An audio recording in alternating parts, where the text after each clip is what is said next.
سلام بر تماشاگران ارجمند تلویزیون ملی ایران. از پایگاه مدرن خاتمی اصفهان با شما صحبت می‌کنیم. این پایگاه در 40 کیلومتری شمال شرقی اصفهان، شهر صنعت و هنر واقع شده. تماشاگران ارجمند، همونطور که ملاحظه می‌فرمایید بالا حضرت همایون ولایت عهد به پایگاه تشریف فرما شدن با هلیکوپتر. شروع مراسم اصفهان با ورود والا حضرت ولیعهد بود و بعد پادشاه فقید اومدن. شاهنشاه آریامهر بزرگ ارتشداران از هلیکوپتر پیاده می شوند و احترامات نظامی به جای آورده می شود.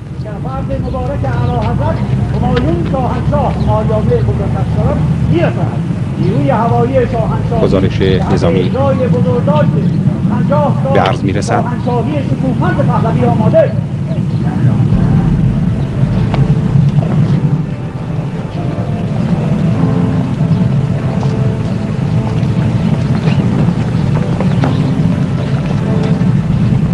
شاهنشاه آریامهر به اتفاق اولیا حضرت شهبانوی ایران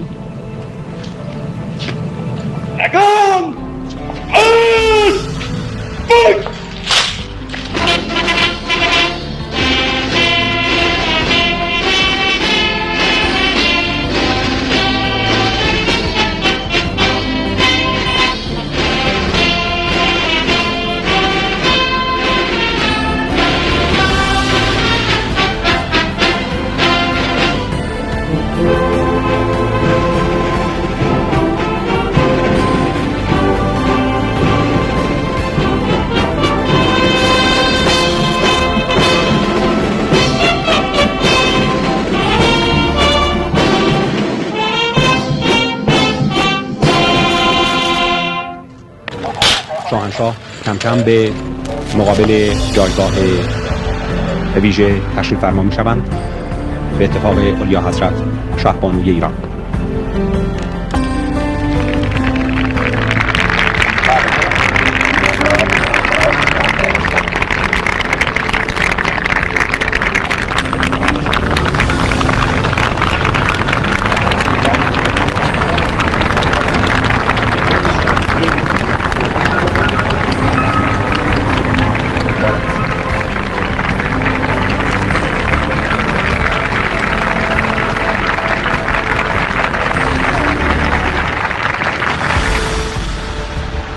من در مراسم اصفهان هم سخنگوی آقای پروژکت و هم سخنگوی مراسم بودم.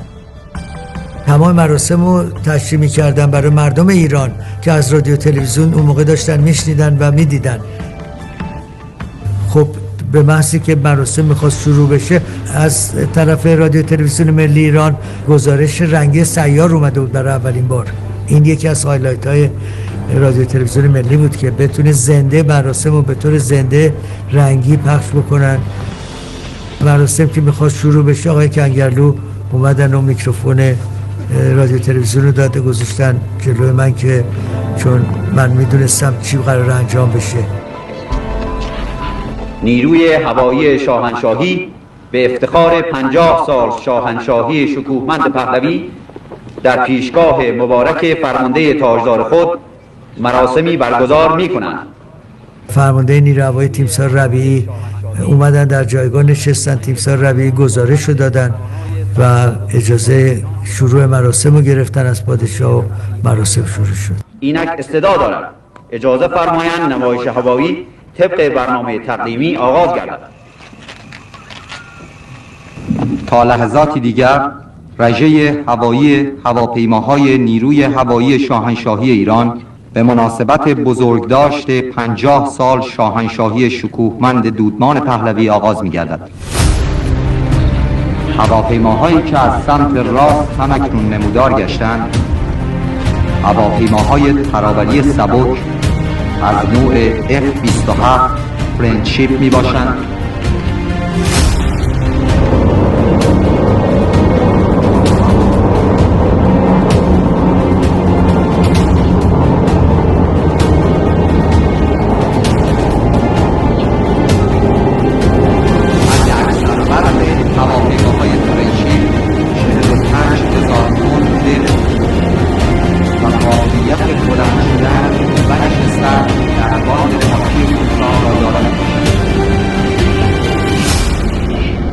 هواپیماهایی که همکنون ظاهر شدند هواپیماهای ترابری سنگین C-130 یا هرکولس می باشند.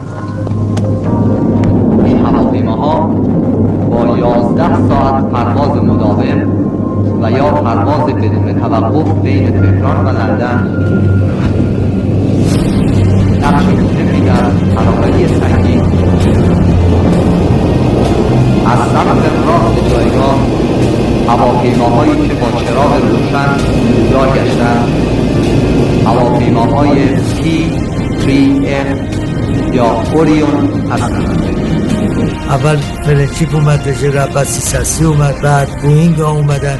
این هواپیماها با 19 نفر خدمه و 14 ساعت پرواز مداوم قادر به پیدا کردن، شناسایی، انهدام زیردریایی ها، میلگذاری آبراه ها، شناسایی کشتی ها، قادر به حمل بمب، راکت، موشک و مین می باشند. برای اولین بار بوئینگ 747 اومد در ارتفاع خیلی پایین، شاید 200 با بالای زمین، 150 با بالای زمین و فرمیشن رفتن. اصلا تو دنیا از 10 مایلی نزدیک هم نمیشن اینا، اومدن به فاصله خیلی کم رژه رفتن. جامبو جت ها، جامبو جت بوئینگ 747.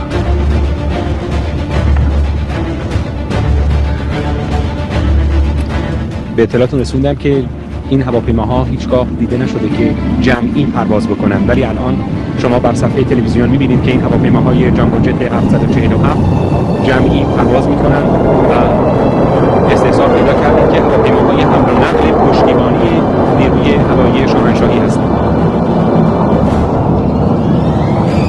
برای اولین بار هواپیمای F4 فانتوم به خلبانی سرگل المرزی شیرجه کرد، درست جلوی جایگاه هوک ریفیولینگ رو وصل کرد به تانجر. در پشت سر در حال نمایش عمل سوختگیری این پرواز.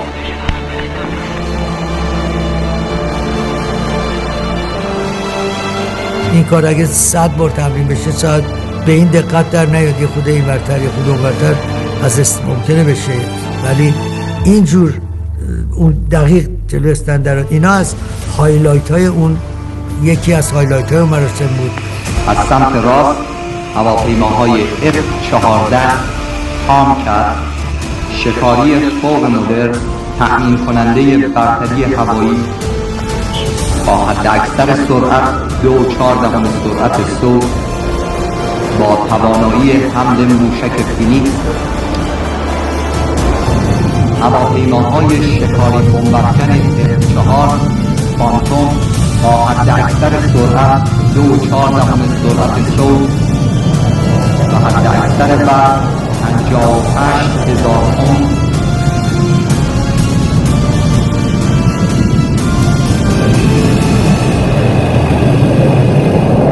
تاریخ پیدایش هواپیمایی در ایران با تاریخ تأسیس شاهنشاهی شکوهمند پهلوی پیوند ناگسستنی دارد.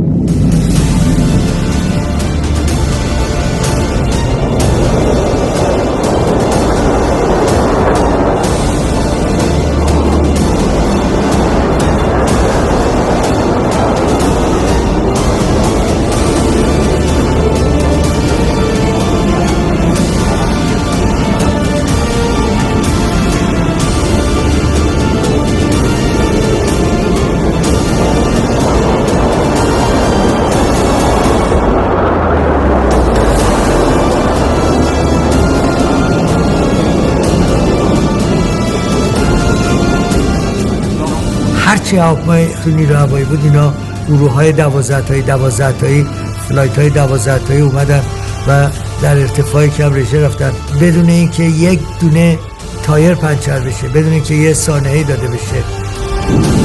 با حداکثر برق 336,000 تن و به ظرفیت 154 نفر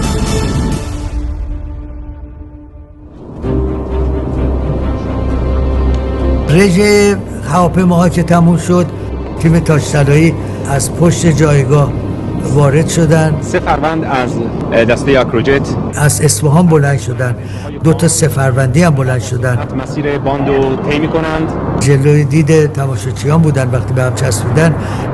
قبل از اینی که مانور رو شروع بکنن یه خود پرواز گرم میکنن خودشون. تا این کارو بکنن 2 فروند F-14 اومد که تیمسار میلوسپر لیدرشون بودن و سرهنگ دهنادی، علی دهنادی از معلم خلبانای خوب F-5 و F-14 اومدن و آکروباسی کردن، قدرت پروازی F-14 رو نشون دادن. 360 درجه در حول محور افقی یه گردش گود 360 درجه میکنه. گردش گود در یه دایره بسیار کوچیک انجام میشه که اگر در جنگ درگیری هوایی پیش بیاد، البته F-14 چون از فاصله 150 مایلی میتونست دشمنش رو با موشک‌های فینیکس بزنه، اصلا به درگیری هوایی نمیخورد، کما که تفنگ هم لازم نداشت، که گان نداشت F-14. ولی این قدرت مانورش رو نشون میداد که این هواپیما چه کیپبیلیتی داره در ارتفاع پایین با بال باز گردش افقی بکنه 360 درجه زاویه 60 درجه بنگ دور خودش بزنه که هیچ هواپیمایی تو این دایره تو این شعاع نتونه بگرده. حرکت منحصر به فرد F-14 بود. هیچ هواپیمایی تو دنیا نبود که در این کاتگوری این مانور رو انجام بده. تیمسار میلوسپر یکی از بهترینا بود، همیشه هم برای هر کاری بهترینا رو میبردن. با درجه سرلشکری آکروجت کردن در اینا.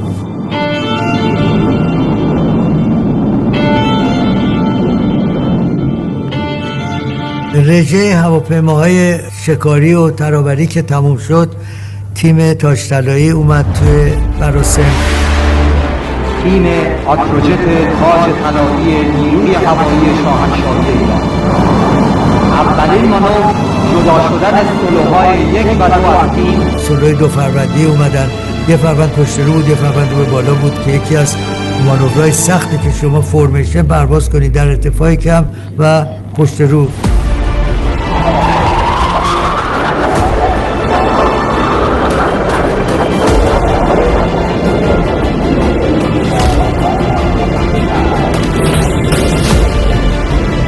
یه هایلایت دیگه سولو پرواز عمودی کرد که عمود مثل برر مقطع قلط میزد و میرفت بالا. نمایش قدرت هواپیمای فرج در اوجگیری عمودی.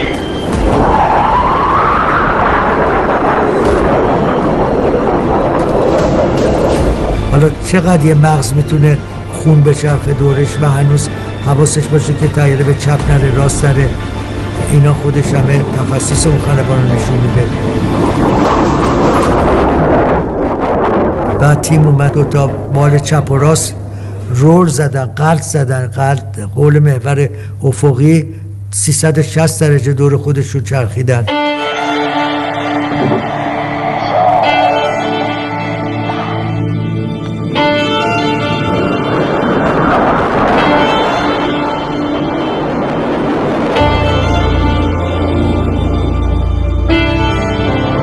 تیم تاج طلایی از سمت راست جایگاه نزدیک می شود.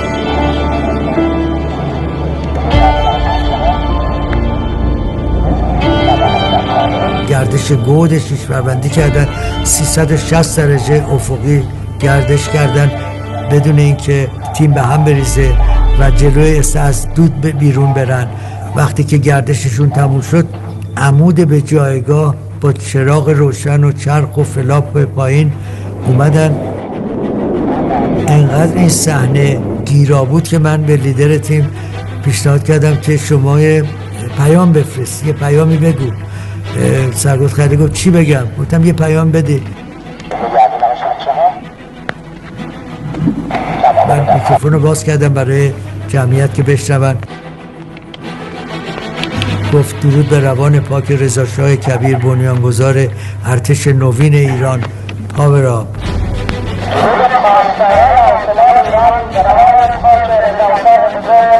Gracias. همزمان که جمله تموم شد تیم رسید روی استند که باز اینم یکی از چیزای عجیبی بود که اگه باز باید 10 بار روش تمرین میشد که کجا شروع به گفتن بکنه، با چه سرعتی بگه که وقتی رو استند میرسه جملهش تموم شده باشه، نه قبلش تموم شه نه بعدش تموم شه. اینا همه یه موقع توی کاری آدم همه چی به نفع آدم تموم میشه، همه چی خوب انجام میشه و اون روز یه روز افتخارآمیزی بود که همه چی به خوبی و با سربلندی انجام شد. 6 فروند هواپیمای تیم تاج طلایی برای انجام عمل فرود از برج مراقبت اجازه فرود می‌خواهد. پادشاه فقید بسیار خوشحال بودند از تمام مراسم، به خصوص در این که بدون سانحه، بدون رویداد این مراسم، این نشون دهنده تخصص خوب نیرو هوایی بود که این مانور بسیار مهم رو بدون کوچکترین ایرادی انجام بده.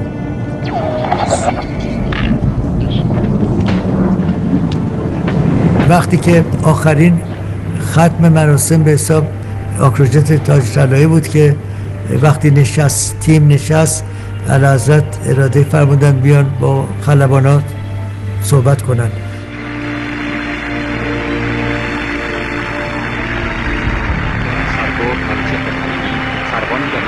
شاید دومین بار بود که یه همچین چیزی میشد. با تک تک ما صحبت کردن.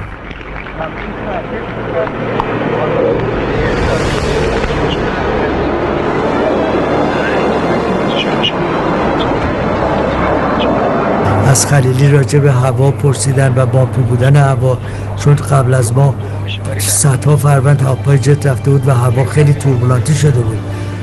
آکروجت وقتی اومد هوا خیلی توربولانت بود ولی خوشبختانه اثری نذاشته بود تو نمایش. اینجا هواش امروز که مناسب بود. معمولا چطوره؟ توربولانس زیاده این بالا؟ هوا خوبی داشتیم این مدت.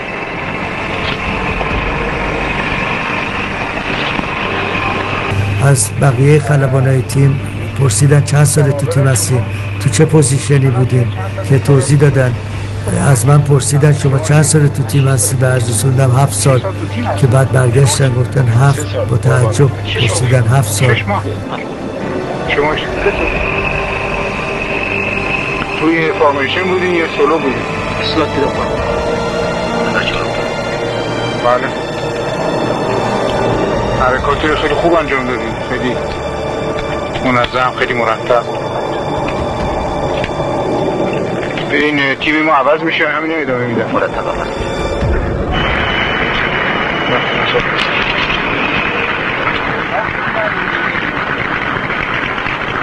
خب خود همون رژه هوایی 1 ساعت و خورده فقط هواپیما رژه میرفت. آسمون سیاه بود از هواپیمای شکاری. هر کدوم از یه نقطه بیان، همه در یه نقطه جمع بشن و بعد به سلامت دونه دونه با اون نظم پشت هم قرار بگیرن. اینا رو تابلو شیشه‌ای نیستش که با عروسک اینا رو عقب جلو کنن. اینا پوست و گوشت و استخون و آدم زنده است که این کارا رو داره میکنه. این نشون دهنده انضباط و تخصص همه این خلبانا بود. بسیاری مراسم با نظم و ترتیب به خصوصی انجام شد و بدون که وقتی شنیدم که یکی از این مهمانای عالی رتبه‌ای که اومده بود به مهماندارش، حالا یکی از مقامات ایرانی بود، گفته بود شما یه خدای دیگه ای دارین، هیچ کشوری نمیتونست این همه هواپا رو بیاره رو آسمون و بشونه بدون سانحه.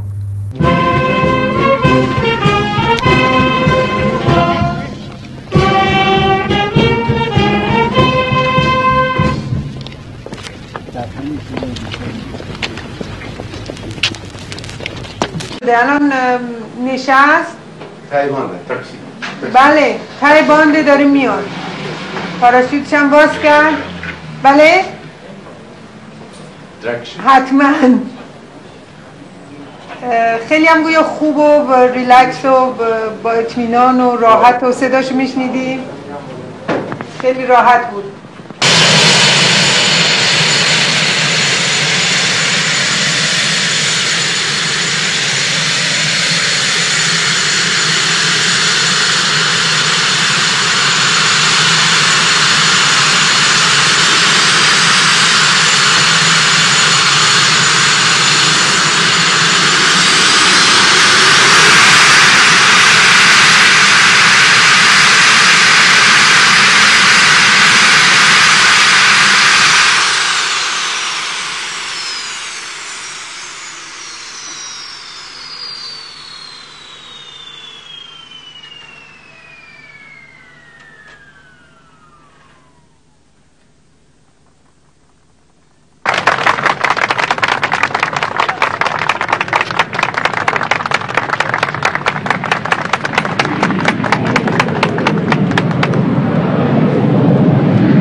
Yeah.